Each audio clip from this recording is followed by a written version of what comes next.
también recibirán un fuerte apoyo para que aumenten a corto plazo sus inversiones y su producción a través de nuevos y más ágiles programas de crédito en el Banco Agrícola y en el Fondo FIDE del Banco Central.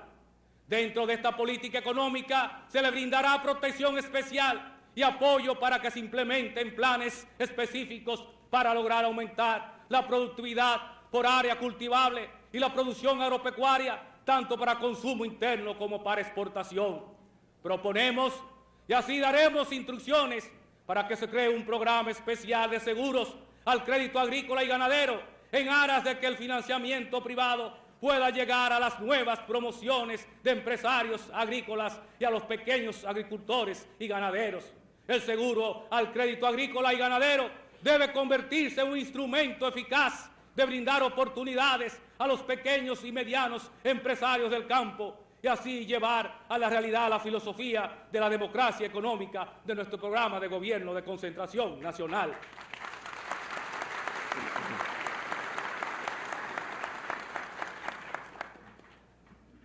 Los ilustres visitantes que hoy nos acompañan indudablemente coincidirán con nosotros en admitir que nuestro clima, nuestras playas, nuestra ubicación geográfica y la seguridad que ofrece al visitante extranjero nuestra democracia son todos factores que apuntalan hacia un vigoroso desarrollo turístico en nuestro país.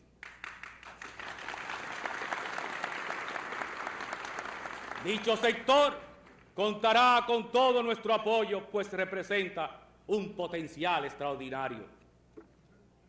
El turismo, junto con las zonas francas, las agroindustrias y la minería, representan las 4 áreas de mayor potencial de ingresos de divisas para el país. Por coincidencia, son también 4 sectores donde la inversión privada extranjera puede y debe de jugar un papel de relevancia. En consecuencia, nuestro gobierno tomará las providencias del lugar para orientar y estimular esa inversión hacia esos sectores. Pilar del gobierno que se inicia hoy es el de la lucha contra la corrupción administrativa y gubernamental en sus distintos niveles y manifestaciones.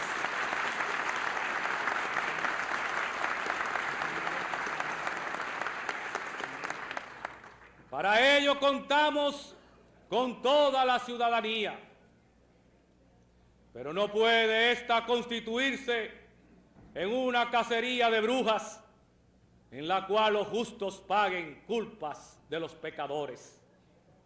Las voces responsables de la Conferencia del Episcopado Dominicano se unen a las fuerzas que propugnan por sancionar a los corruptos, cuando en la carta pastoral de hace 6 días expresan, citamos a los obispos: la administración pública debe ser sometida a una continua y eficaz vigilancia y los corruptos deben ser llevados sin contemplaciones a la justicia pública, ejemplarmente castigados.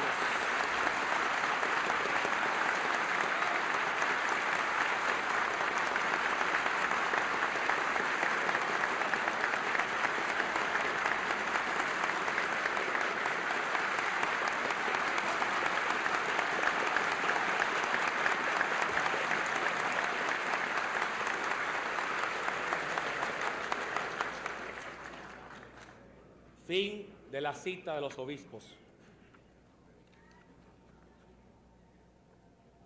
El gobierno pasado,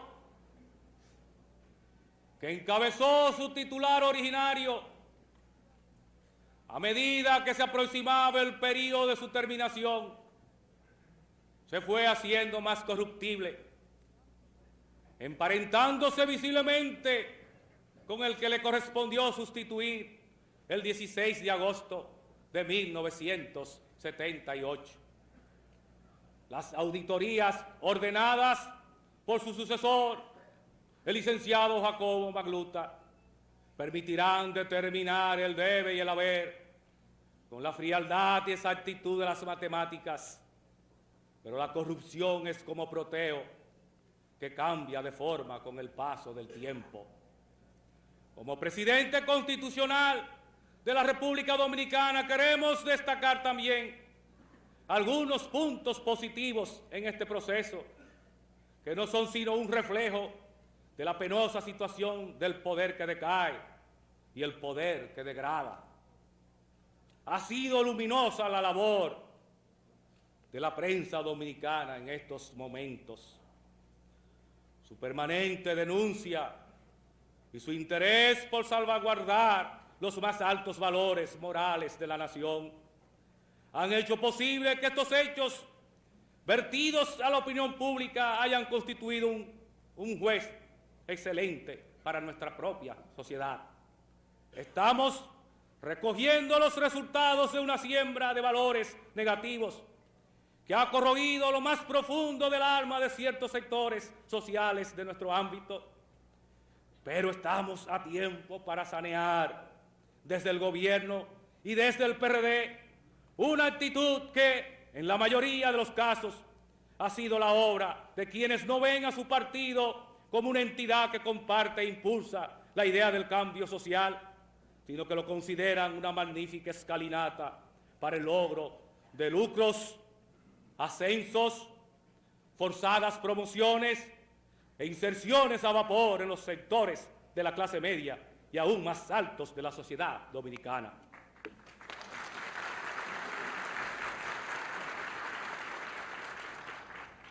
La experiencia dominicana demuestra que, hasta la fecha, han sido insuficientes los mecanismos para enfrentarse a la corrupción en sus múltiples manifestaciones, aun cuando ella queda tipificada en un delito con el nombre de contrabando, o colusión, o peculado, o malversación, o enriquecimiento ilícito.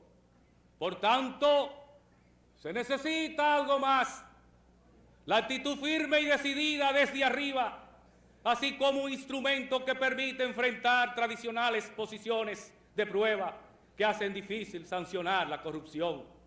De ahí es que, entre los proyectos que estamos depositando hoy en manos del presidente del Senado, el cual comenzará sus trabajos mañana, está el de salvaguarda del patrimonio nacional.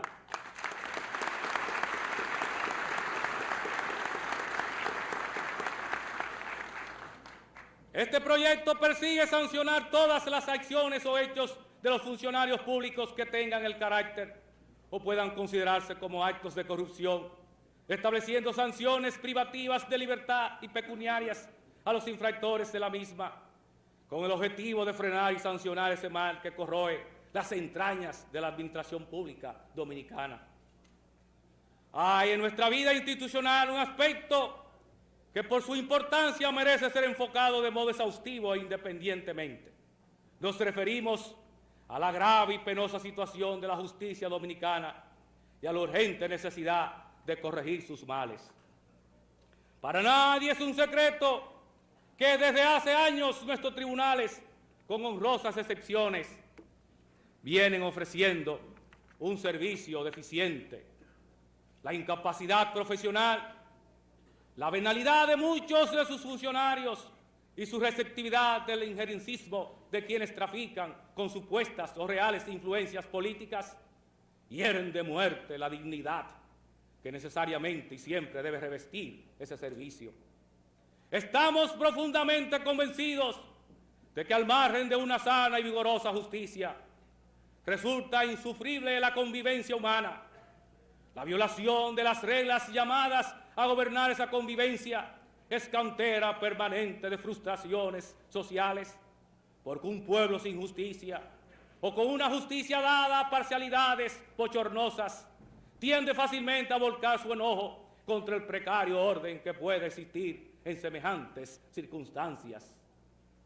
La democracia que nos hemos dado y por la que tanto precio alto hemos tenido que pagar, debe apoyarse en una justicia servida, sin favores ni temores, por magistrados de probada honradez y con la capacidad jurídica indispensable para juzgar.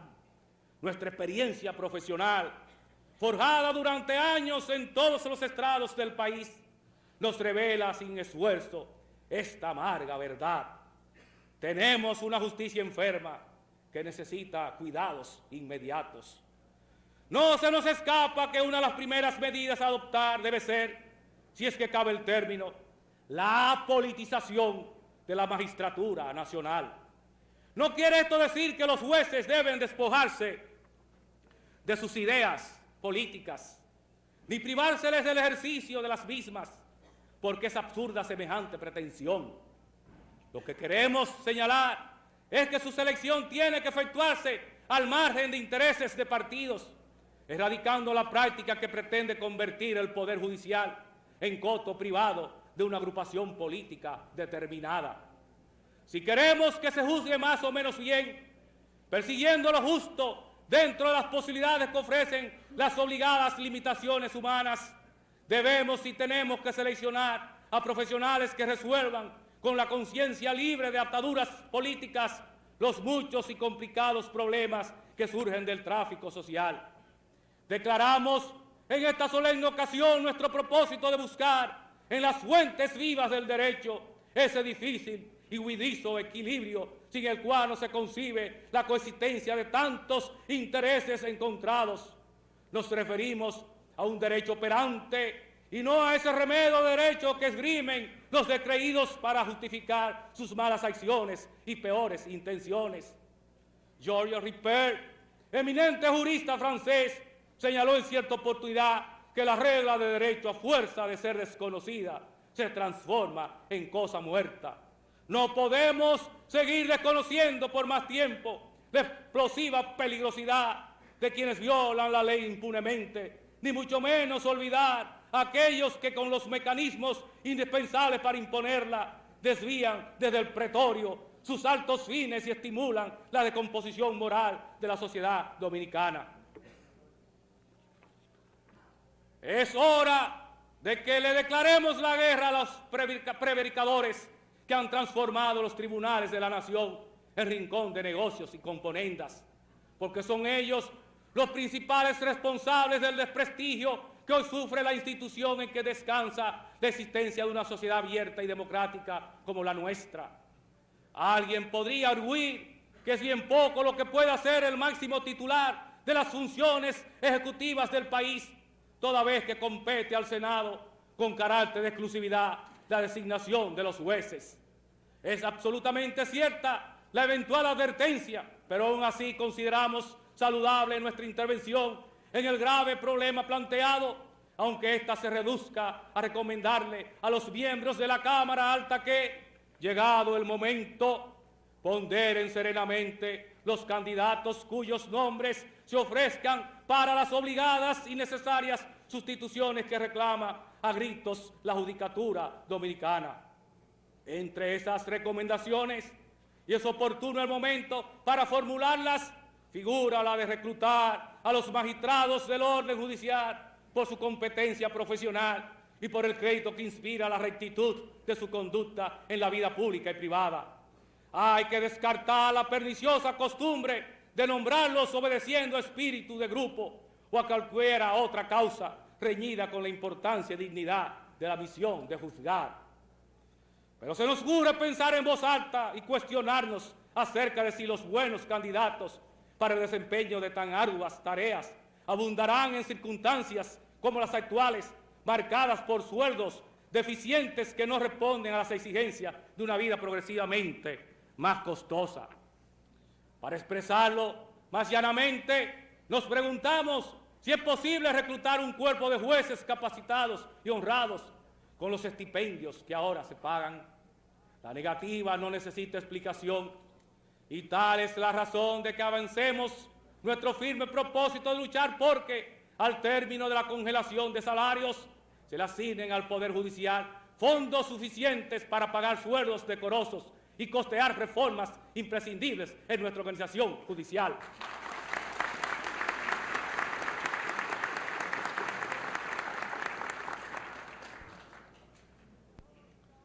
Nunca mejor que ahora, frente a esta Asamblea Nacional, donde están todos los senadores y diputados del Congreso Nacional, que personifican todo el poder legislativo para expresar nuestro permanente reconocimiento en el sentido de que este cuerpo constituye el mejor instrumento de expresión de la democracia y su mejor vigilante.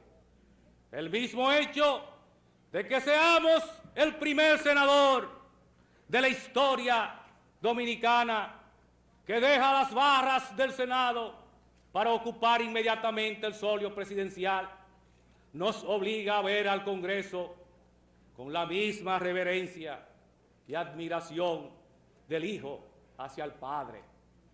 El Congreso deberá ser responsable y crítico, ya lo dijo el presidente de esta Asamblea Nacional, pero también deberá ser solidario con todas las medidas legislativas iniciadas por el Poder Ejecutivo, que estén muy especialmente encaminadas a establecer la austeridad en sus distintas manifestaciones, que van desde las reducciones de gastos hasta los nuevos impuestos necesarios para revitalizar nuestra exhausta economía nacional.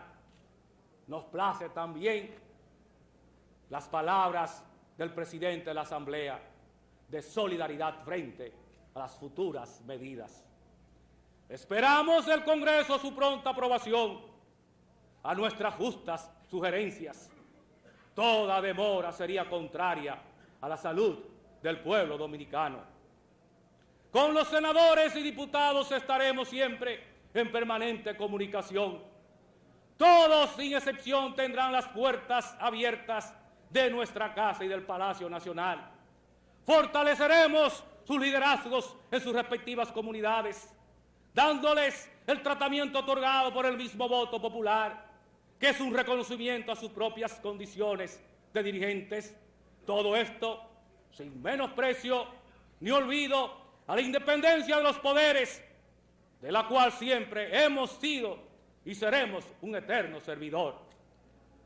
Aprovechamos esta solemne ocasión en que se nos impone por nuestra ley sustantiva de referirnos al juramento que acabamos de decir, cumplir y hacer cumplir la Constitución y las leyes para depositar en sus manos como presidente del Senado de la República el proyecto de ley declarando la necesidad de convocar a esta augusta Asamblea para que conozca de algunas reformas de nuestra Carta Magna que, a nuestro juicio, se hacen inaplazables.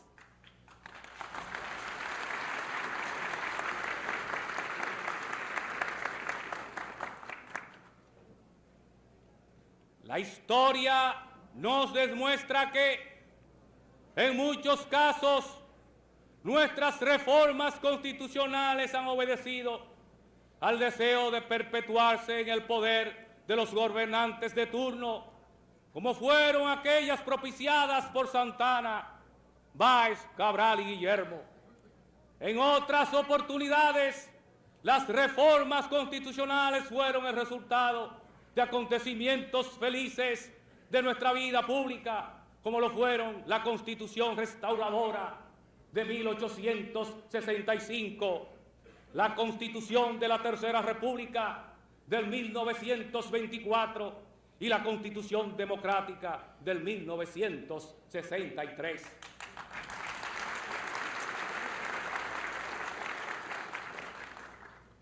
Pero en ninguna otra ocasión las circunstancias habían resultado tan favorables como ahora para que los dominicanos nos aboquemos al conocimiento de las modificaciones necesarias de nuestra Carta Magna. No se trata esta vez de elaborar un código sustantivo que regule nuestra vida institucional para que llene el vacío que produce la salida del invasor o la eliminación de la tiranía, ni tampoco de reformas fundamentadas en el apetito megalómano de nadie que se creyera predestinado a regir para siempre los destinos de esta tierra. En esta oportunidad, las modificaciones propuestas son el resultado de profunda meditación y análisis, luego del más largo periodo de estabilidad constitucional que haya conocido la República. Desde aquella noche venturosa en que por obra de los hombres y voluntad divina se disparara el primer trabucazo que encendió la mecha de nuestra independencia. A pesar de que nuestra primera Carta Magna, que viera la luz en el día 6 de noviembre de 1844 en la ciudad de San Cristóbal, consagró el principio de la no reelección presidencial, y que otras constituciones, consecuencias de trascendentales hechos históricos de nuestra vida republicana, ratificaran esa norma fundamental del sistema democrático, la reelección presidencial continúa siendo el espectro que atemoriza a la estabilidad política e institucional de la República. El deseo continuista ha llevado tradicionalmente a la generalidad de nuestros gobernantes, incluso a muchos que, mientras predicaban la oposición, eran sus más decididos adversarios, a desterrar de nuestro texto sagrado el mandamiento que prohibía la reelección. Otros se han atrevido a incluirla descaradamente en ese pergamino que representa nuestra vida institucional y, en el no menos caso censurable, a boicotear con dilatorias e injustificadas la inclusión de ese freno al despotismo en nuestra ley sustantiva. Quizás la reelección presidencial no sea la exclusiva causa de nuestros males sociales, pero lo que sí resulta irrebatible es que ella ha dado pábulo a la arbitrariedad, al abuso y a la impunidad de los actos de corrupción que se han cometido contra la nación y sus ciudadanos. Otros presidentes electos fueron partidarios de la no reelección y algunos hasta prometieron consagrarla durante su mandato. Pero nosotros no venimos hoy a ratificar nuestra devoción a ese dogma de la democracia, sino que traemos en nuestras propias manos para dejarla la decisión de este honorable Congreso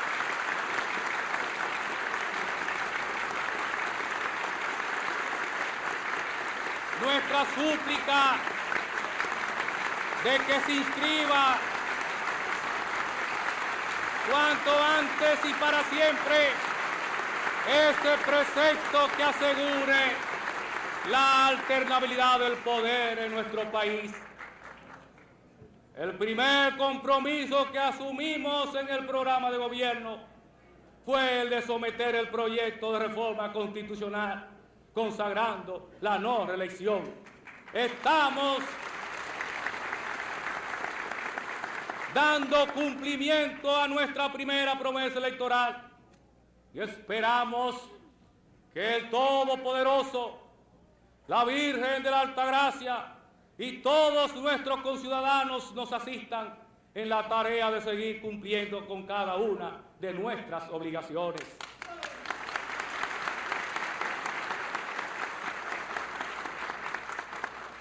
Las reformas a la Constitución deberán incluir también otros temas. Es tiempo ya, si realmente queremos tener una trilogía de poderes, que demos a la judicatura el lugar que le corresponde para que pueda ejercer su divina misión de hacer justicia. Somos un convencido de la independencia que en todos los órdenes debe adornar al Poder Judicial y por ello nos hemos convertido en decidido militante de la causa que reclama la consagración constitucional de la autonomía administrativa de este poder del Estado y que postula por el establecimiento de la carrera judicial con todos sus atributos de inamovilidad, escalafón, capacidad y justa remuneración de los jueces.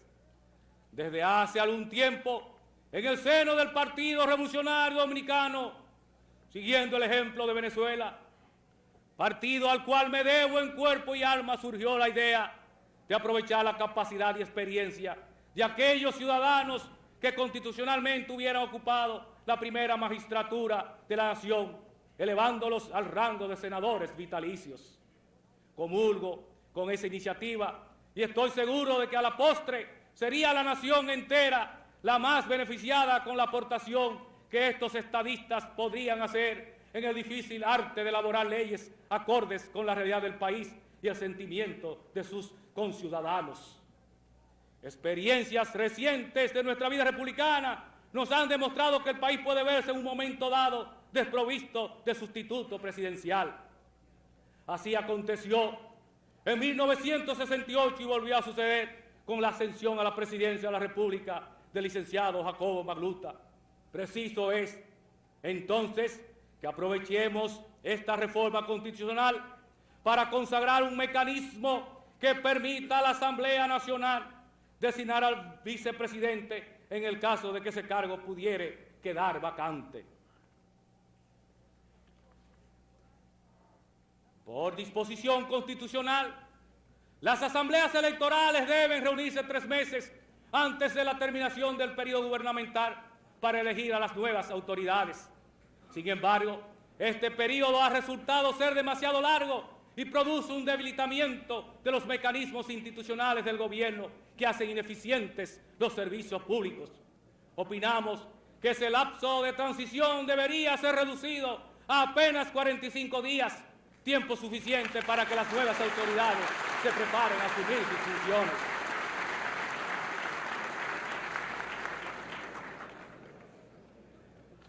Hemos sido promotores de la instauración del Tribunal de Garantías Constitucionales, el cual tendría, entre otras atribuciones, la de conocer los recursos de inconstitucionalidad de las leyes.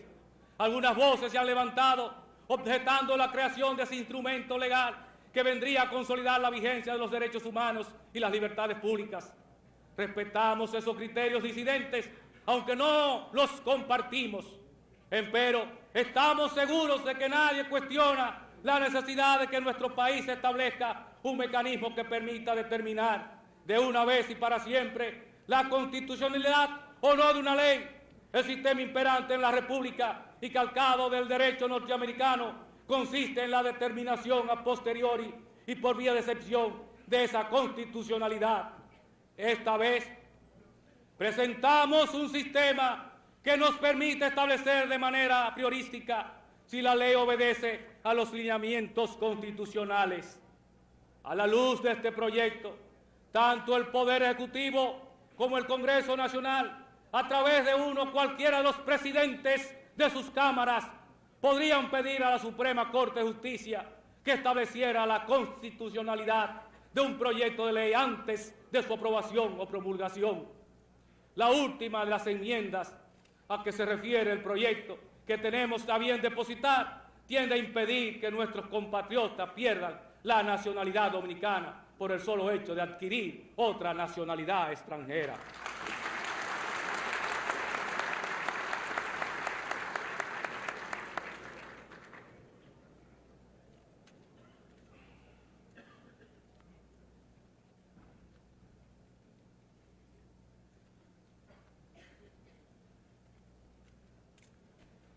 Con la venia, presidente, vamos a entregar al presidente de la Cámara de Diputados 12 proyectos para que se dé curso de mañana en adelante, de los cuales hemos hecho referencia aquí.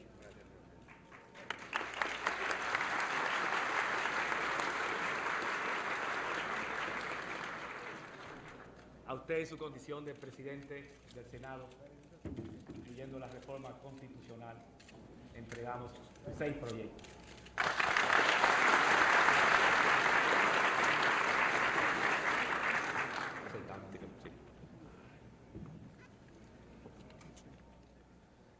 La evolución estable de la democracia dominicana ha contado con un punto de apoyo formidable proveniente del desarrollo progresivo de las Fuerzas Armadas y la Policía Nacional. A la par que los cuerpos castrenses se han ido robusteciendo más con los atributos provenientes de la politicidad y profesionalización, preseas de sus respectivos estandartes, el militar dominicano ha ido formando cada vez más conciencia sobre los valores de la democracia y la gran significación de la libertad y las necesarias y fraternas relaciones con la ciudadanía y la obediencia de las Fuerzas Armadas y de la Policía Nacional al poder civil. El camino no ha sido fácil, porque el ahorramiento en que vivió el país durante los 30 años de la tiranía creó generaciones en los estamentos militares y también civiles que crecieron en un alejamiento entre el ciudadano y el soldado. Antagonismo que carecía de toda lógica porque nuestros soldados, alistados, marinos y policías provienen de las clases más humildes del pueblo dominicano.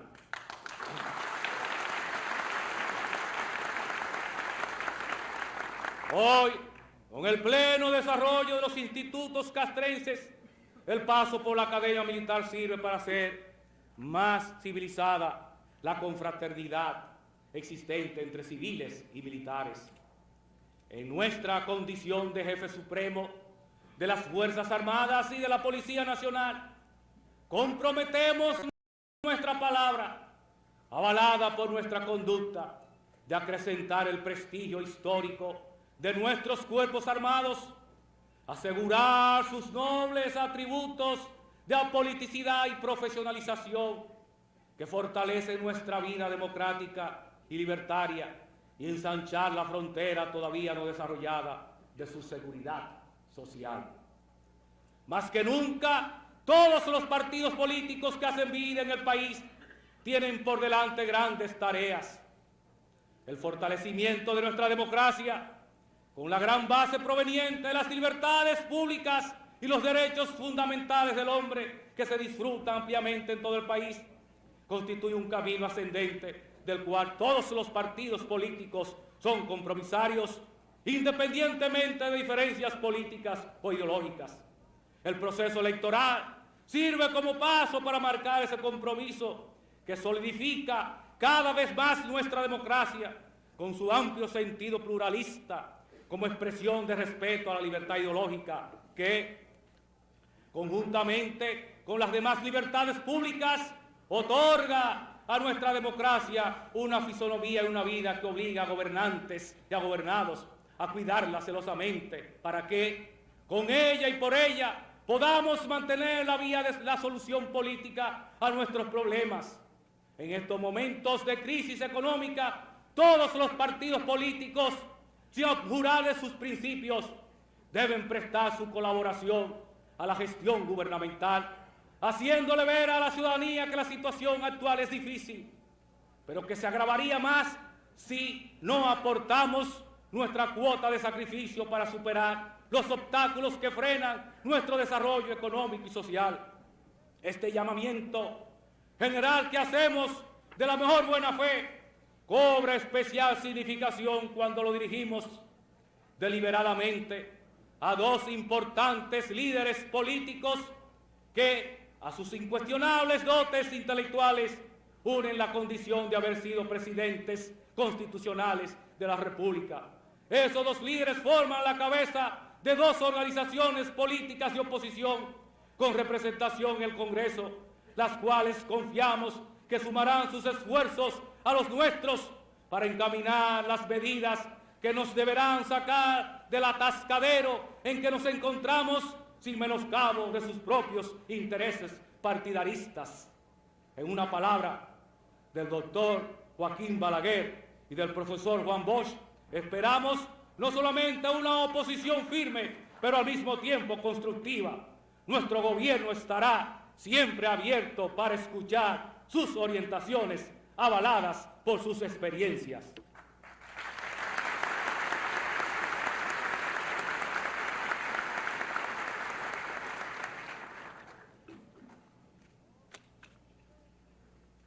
Los dirigentes y militantes del Partido Revolucionario Dominicano tienen también más que cualesquiera otros que hacer acopio de sensatez y de prudencia y redoblar su capacidad de sacrificio y levantar la bandera de la moralidad en todas sus actuaciones.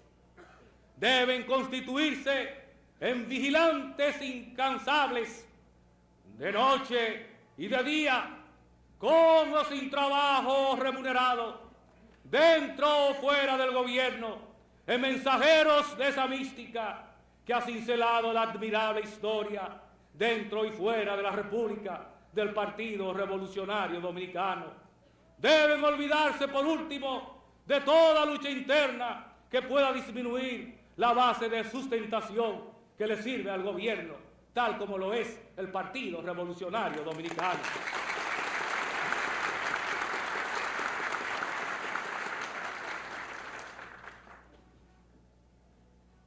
Somos, así lo reconocemos solemnemente, un hombre de América.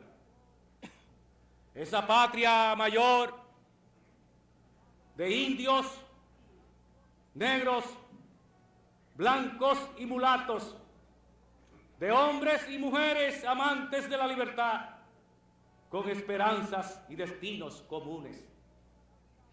Nos declaramos hombre americano, parte esencial de una comunidad internacional repleta de gestas heroicas, parte integrante de este nuevo mundo que busca cada día una existencia colectiva, una integración de voluntades y esfuerzos para asumirse en la defensa de la justicia social, para abocarse en la lucha contra el subdesarrollo.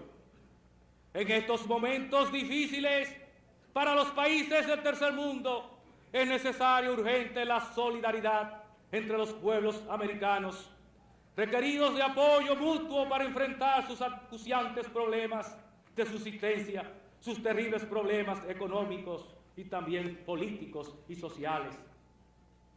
En estos momentos difíciles, nuestra América, nuestra magna patria, como la llamaba don Pedro Enríquez Ureña, debe ser una punta de lanza para contrarrestar las amenazas constantes de un holocausto mundial y debe servir como bastión de equilibrio en el concierto de las naciones del mundo.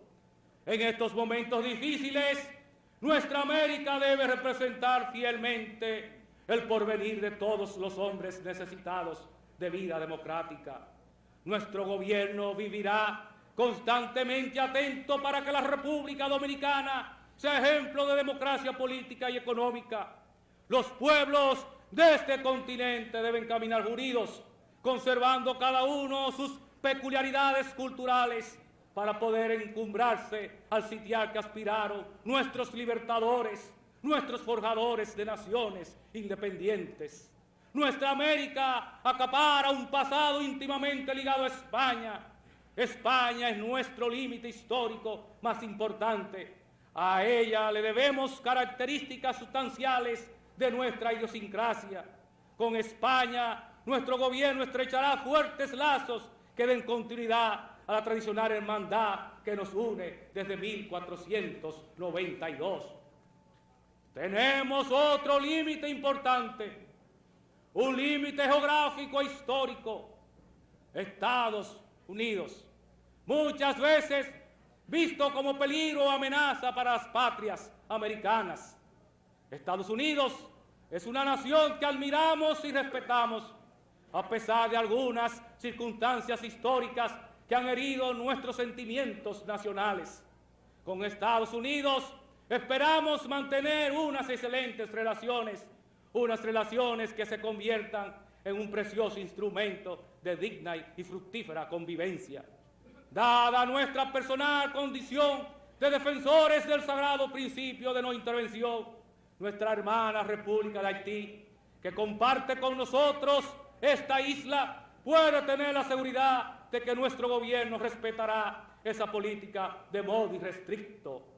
El gobierno de concentración nacional desarrollará una política intencional ágil, pero moderada, con todos los pueblos deseosos de cambios pacíficos, con todos los pueblos aferrados a la democracia representativa y muy especialmente con la pujante región antillana y del Caribe que desea y necesita acoplarse al destino de las grandes naciones civilizadas, que desea y necesita andar en franca solidaridad e integración para resolver sus problemas específicos, aquellos que le atañen como economías dependientes.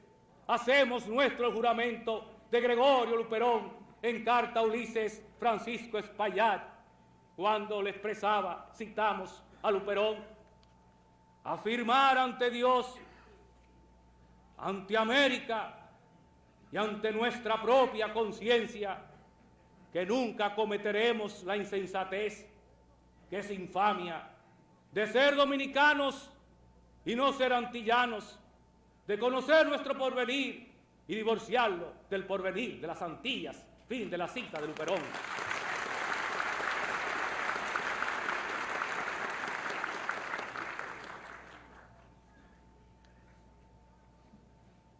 Al juramentarnos como presidente de todos los dominicanos, hemos contraído la más grave carga de deber y compromiso que haya recaído sobre cualquier ciudadano de nuestro país. Desde hace mucho tiempo estamos plenamente conscientes de la magnitud y complejidad de los problemas que tendremos que afrontar desde la presidencia de la República. Tampoco escapa a nuestro juicio que el deber histórico que tenemos por delante nos obliga ante las generaciones actuales y ante las que poblarán el país en el porvenir. Las expectativas de mejoramiento que se han generado en el espíritu de la ciudadanía con nuestra elección son bastante amplias. Sin ánimos de ruir responsabilidades y frente al estado de bancarrota del erario público que debilita el diseño de la base programática, económica y social del gobierno de concentración nacional, debemos declarar, por tanto, que muchas de esas expectativas solo serían materializadas por obra de milagros cuya realización está reservada a la misma divinidad. Nosotros, simples mortales, no haremos milagros, pero sí nos comprometemos ante el recuerdo venerado de los héroes de la independencia y de la restauración y ante Dios a trabajar sin descanso en la búsqueda de soluciones definitivas a los más graves problemas nacionales. Nuestra única promesa que sirve de colofón a esta juramentación es que no vamos a escatimar ningún sacrificio para corresponder a la prueba de confianza que el pueblo nos dio el 16 de mayo del presente año con su voto mayoritario. Al pueblo que nos eligió, al pueblo soberano nos debemos. Compartiremos con él. No nos aislaremos en Torre de Marfil, ni practicaremos las arrogancias presidenciales tradicionalistas que constituyen la peor forma de ese aislamiento. Siguiendo normas protocolares, hemos hecho hasta ahora esta intervención utilizando la primera persona plural, pero no la terminaremos así. Desde ahora pueden llamarme ciudadano. No hay título más alto que ese. Vengo al poder.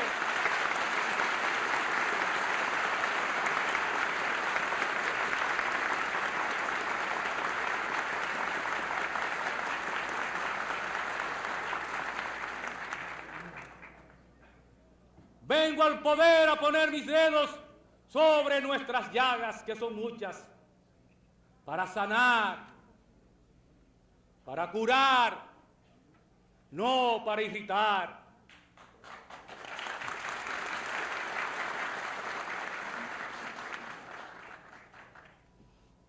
Vengo al poder para dar ejemplo, no para ofender, para ser sobrio, no dispendioso, para servir, no para abusar. Pero nadie deberá confundir mi generosidad con debilidad.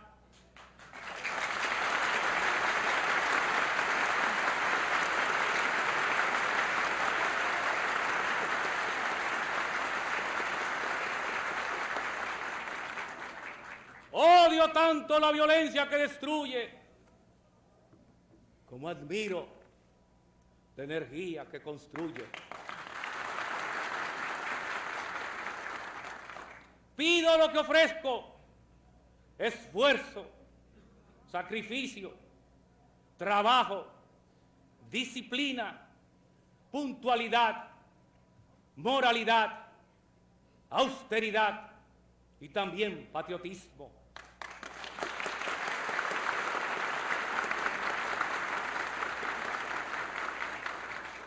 Yo no voy a resolver solo lo que solo puede ser resuelto por la mística que crea un pueblo en movimiento. Mi deber es mostrar el camino y encabezar la marcha conjuntamente con mi familia.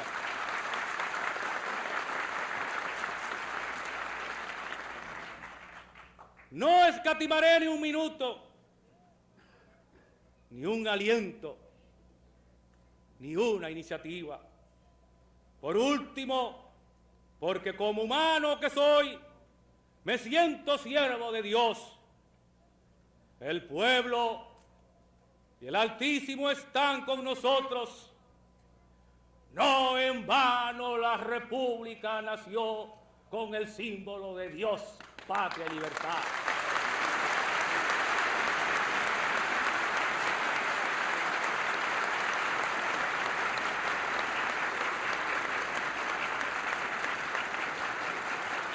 En la restauración moral del país, en la lucha por la democracia económica, encontraremos el respaldo de todo el pueblo y la suprema bendición del Creador del universo.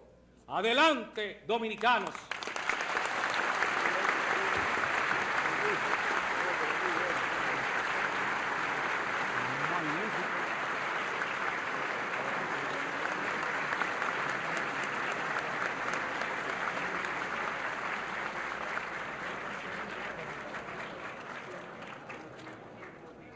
Magnífico, histórico. La palabra el presidente queda cerrada. Histórico. Ha hablado por primera vez a todo el país y al mundo el presidente constitucional de todos los dominicanos, doctor Salvador Jorge Blanco. En estos instantes, el señor presidente recibe las felicitaciones de las personalidades que se encuentran en el estrado presidencial.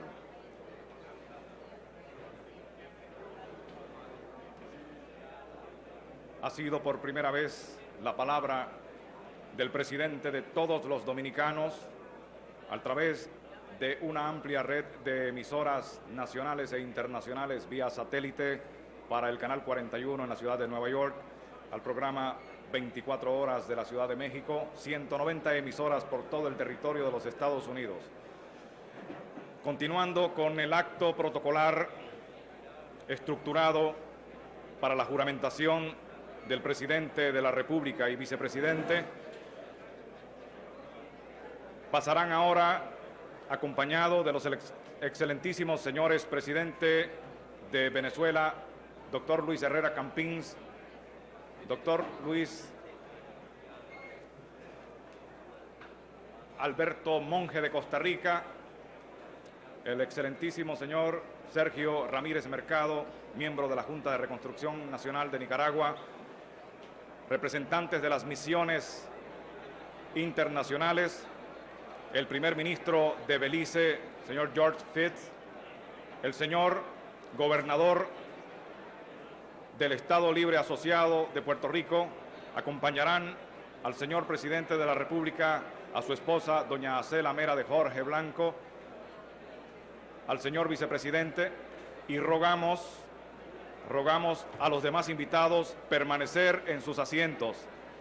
Solamente pasarán a acompañar al presidente en este acto los miembros de las misiones especiales, los diputados electos juramentados, los senadores electos juramentados, los miembros de misiones, los excelentísimos señores presidentes, los expresidentes de la República de Venezuela, doctor Carlos Andrés Pérez, don Daniel Oduber de Costa Rica, quienes acompañarán también al señor presidente y vicepresidente de la República al salón de recibo en esta segunda planta del Congreso Nacional. Rogamos, pues, a los demás invitados permanecer en sus asientos. Solamente acompañarán al presidente en esta ocasión los miembros de misiones internacionales, los excelentísimos señores presidentes, los expresidentes de las repúblicas hermanas, los diputados y senadores juramentados. Rogamos pues, señoras y señores, a los demás invitados permanecer, por favor, en sus asientos.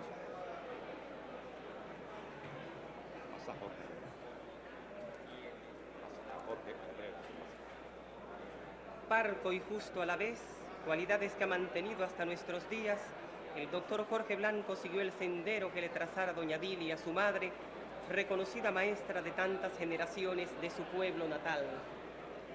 Salvador Jorge Blanco representa para los dominicanos una nueva generación de hombres de acción.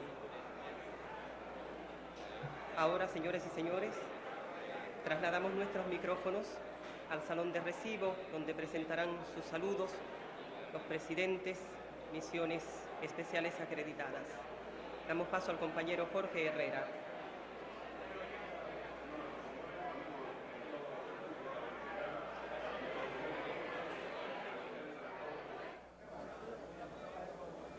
Se encuentra situado en el Salón Central del Congreso Nacional, donde se presta a recibir los saludos de las diferentes representaciones diplomáticas de los diferentes países latinoamericanos que se han dado cita en este magno acontecimiento en el día de la transmisión de mando constitucional de la República Dominicana. Y podemos llevar a ustedes la información de que este Salón Central del Congreso Nacional pues se encuentra abarrotado de una masa heterogénea social donde se confunden personas de las diferentes clases sociales de nuestro país. Ahora el doctor Salvador Jorge Blanco pues atenciona a los diferentes individuos, las diferentes personas que se encuentran en este salón, repetimos, de las diferentes estratos sociales, saludando al nuevo presidente constitucional de la República Dominicana.